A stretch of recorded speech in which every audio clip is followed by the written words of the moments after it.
तो आज की हमारी कहानी है लालची कुत्ता पंचतंत्र की कहानी। एक गांव में एक कुत्ता रहता था। वो हमेशा कुछ न कुछ खाने की फिराक में ही रहता था, क्योंकि वह बहुत लालची था। वह भोजन की तलाश में हमेशा यहाँ वहाँ भटकता रहता था। उसका पेट कभी नहीं भरता था। एक दिन की बात है, वो हमेशा की तरह खाने की तलाश में इधर उधर घूम रहा था, लेकिन उसे कहीं भी भोजन नहीं मिला।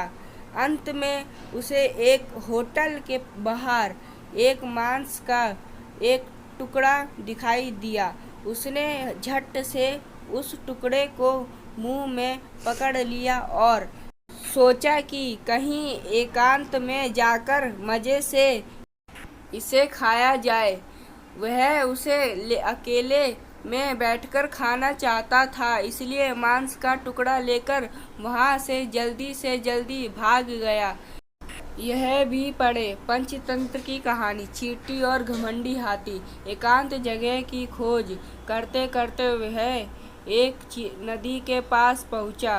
नदी के किनारे जाकर उसने नदी में झांका तो अचानक उसने अपनी परछाई नदी में देखी। वह समझ नहीं पाया कि यह उसी की परछाई है। उसे लगा कि पानी में कोई दूसरा कुत्ता है, जिसके मुंह में भी मांस का टुकड़ा है।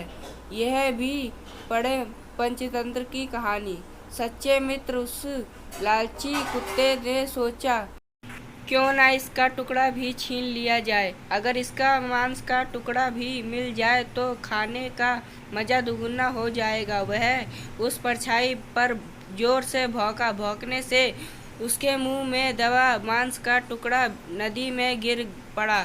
अब वह अपना टुकड़ा भी खो बैठा। उसे तब जाकर समझ में आया कि जिसे जो वो दूसरा कुत्ता समझ रहा था, वो तो उसकी खुद की परछाई है। उसने ज्यादा के लालच में जो था वो भी खो दिया। अब वह बहुत पछताया और मुंह लटकाकर वापस गांव में आ गया। तो आज की कहानी हमारी यहीं पे समाप्त होती है। अगर ये कहानी आपको अच्छी लगी है तो वीडियो को एक लाइक, चैनल को सब्सक्राइब करके बेल आइकन पे ऑल पे क्लिक कर दें।